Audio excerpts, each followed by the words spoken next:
नमस्कार दोस्तों, investing India के एक बहुत ही फ्रेश एपिसोड में आपका स्वागत है। तो चलिए शुरू करते हैं।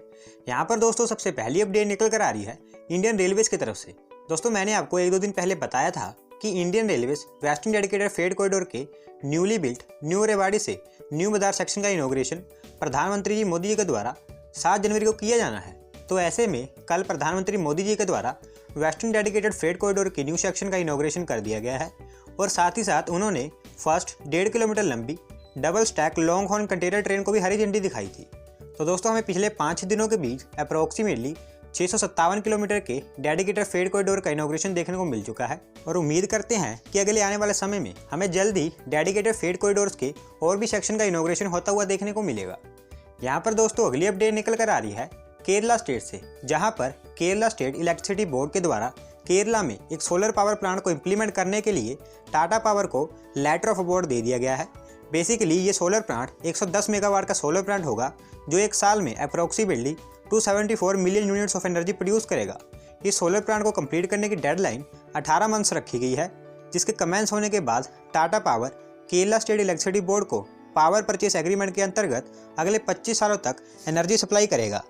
यहाँ पर दोस्तों अगली अपडेट निकल कर आ रही है महाराष्ट्र स्टेट से, जहाँ पर सेंट्रल गवर्नमेंट के द्वारा महाराष्ट्र स्टेट में रोड प्रोजेक्ट्स को इम्प्लीमेंट करने के लिए 5,801 करोड़ की फंडिंग अप्रूव कर दी गई है। हालांकि पहले महाराष्ट्र के लिए 2,227 करोड़ की फंडिंग अप्रूव की गई थी, जिसको बाद में 5,801 करोड़ तक इंक्रीज कर दिया गया। बेसिकली इस फंडिंग के अंतर्गत महाराष्ट्र गवर्नमेंट स्टेट में 1035 किलोमीटर की लेंथ के नेशनल हाईवेज को अपग्रेड और रिकंस्ट्रक्ट करेगी, ताकि स्टेट में ट्रांसपोर्टेशन सेक्टर और रोड इंफ्रास्ट्रक्चर को और भी बेहतर किया जा सके। तो दोस्तों आने वाले समय में हमें महाराष्ट्र स्टेट में कई नेशनल हाईवे प्रोजेक्ट्स पर काम स्टार्ट होता हुआ देखने को मिल सकता है। यहाँ पर दोस्तों अगली अपडेट निकल कर आ रही है इंडियन रेलवेज की तरफ से, जहाँ पर इंडियन रेलवेज के south east central railway zone ने एक बहुत ही बड़ा रिकॉर्ड कायम कर दिखाया है। दोस्तों करीबन 5-6 महीने पहले इंडियन रेलवेज के south east central railway zone में नागपुर डिवीजन में India's first longest ever 2.8 kilometre लंबी शेषनाग ट्रेन को सक्सेसफुली ऑपरेट कर दिखाया था, जिसको 4 इलेक्ट्रिक लोकोमोटिव्स की मदद से पावर किया गया था और ये ट्रेन बिल्कुल ही खाली ट्रेन थी। लेकिन कल south east central railway zone के बिलासपुर डिवीजन ने India's first ever long haul 4 loaded trains यानी कि फुली लोडेड शेषनाग ट्रेन की सक्सेसफुली ऑपरेट कर दिखाया है। बेसिकली ये 2.8 किलोमीटर लंबी Sheshnag train south east central railway zone में कोरबा से नागपुर के बीच में रन की गई थी, जिसने टोटल 20,906 टन का लोड कैरी किया हुआ था।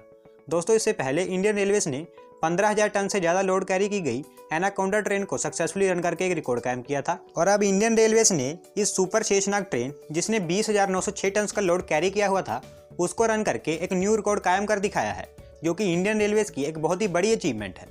यहाँ पर दोस्तों अगली अपडेट निकल कर आ रही है मध्य प्रदेश स्टेट से, जहाँ पर मध्य प्रदेश के सीएम शिवराज सिंह चौहान जी के द्वारा इंदौर के देवी अहिल्याबाई एयरपोर्ट में एक new international air cargo terminal का इनॉग्रेशन कर दिया गया है।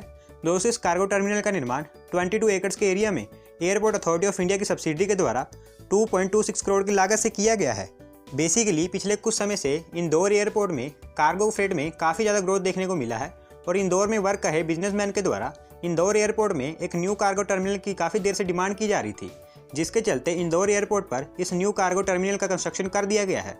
दोस्तों इस न्यू कार्गो टर्मिनल के बन जाने से इंदौर एयरपोर्ट से machinery, diamond, jewellery, leather products, medicine, auto parts और फ्रूट्स एंड वेजिटेबल्स के फ्रेट एंड एक्सपोर्ट में काफ़ी बूस्ट देखने को मिलेगा।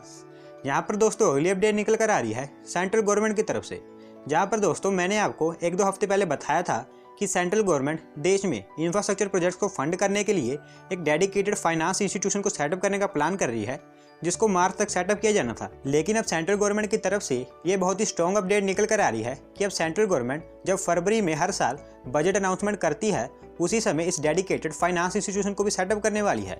दोस्तों इस डेडिकेटेड फाइनेंस इंस्टीट्यूशन की equity capital 1 trillion Indian rupees होगी, यानी कि $13.7 बिलियन होगी, जिसको इनिशियली सेंट्रल गवर्नमेंट के द्वारा फंड किया जाएगा और फिर बाद में इस फाइनेंस इंस्टीट्यूशन में इन्वेस्टमेंट करने के लिए इन्वेस्टर्स को भी अट्रैक्ट किया जाएगा। बेसिकली जो इंफ्रास्ट्रक्चर प्रोजेक्ट्स होते हैं वो काफ़ी लॉन्ग टर्म के लिए होते हैं और इंफ्रास्ट्रक्चर प्रोजेक्ट्स को बैंक्स पूरी तरह से फंड नहीं कर सकते हैं, क्योंकि बैंक्स बहुत कम मात्रा में लॉन्ग टर्म लोन्स प्रोवाइड करवाते हैं। और इसी तरह की समस्या को खत्म करने के लिए सेंट्रल गवर्नमेंट इस डेडिकेटेड फाइनेंस इंस्टीट्यूशन को सेटअप करने का प्लान कर रही है। यहाँ पर दोस्तों अगली अपडेट निकल कर आ रही है नेशनल इंफ्रास्ट्रक्चर पाइपलाइन प्रोजेक्ट को लेकर, जहाँ पर सेंट्रल गवर्नमेंट ने नेशनल इंफ्रास्ट्रक्चर पाइपलाइन प्रोजेक्ट के अंतर्गत अप्रोक्सीमेटली 465 और न्यू प्रोजेक्ट्स को ऐड कर दिया है। जब नेशनल इंफ्रास्ट्रक्चर पाइपलाइन प्रोजेक्ट को अनाउंस किया गया था तो उस समय इसके अंतर्गत 6,835 प्रोजेक्ट्स को रखा गया था, जिनमें 111 लाख करोड़ की मेजर इन्वेस्टमेंट की जाने वाली थी। और अब इन टोटल 6,835 प्रोजेक्ट्स को बढ़ाकर 7,300 प्रोजेक्ट तक कर दिया गया है। बेसिकली गवर्नमेंट की कई मिनिस्ट्रीज ने उनके असाइन किए गए प्रोजेक्ट्स को टाइमली और बहुत ही बढ़िया ढंग से इम्प्लीमेंट कर दिखाया है, जिसके चलते इस नेशनल इंफ्रास्ट्रक्चर पाइपलाइन प्रोजेक्ट को और पुश करने के लिए सेंट्रल गवर्नमेंट ने 465 न्यू प्रोजेक्ट्स इसमें ऐड कर दिए हैं। यहाँ पर दोस्तों अगली अपडेट निकल कर आ रही है इंडियन रेलवेज की तरफ से, जहाँ पर दोस्तों जब देश में लॉकडाउन अनाउंस किया गया था तो उस समय इंडियन रेलवेज ने 21 मार्च से 31 जून तक जितनी भी टिकट्स रेलवे पैसेंजर्स के द्वारा बुक की गई थी उनको कैंसिल कर दिया था। बेसिकली रेलवेज की जो टिकट्स ऑनलाइन बुक की गई थी वो तो ऑनलाइन ही कैंसिल हो गई थी और उसका रिफंड भी पैसेंजर्स को दे दिया गया था।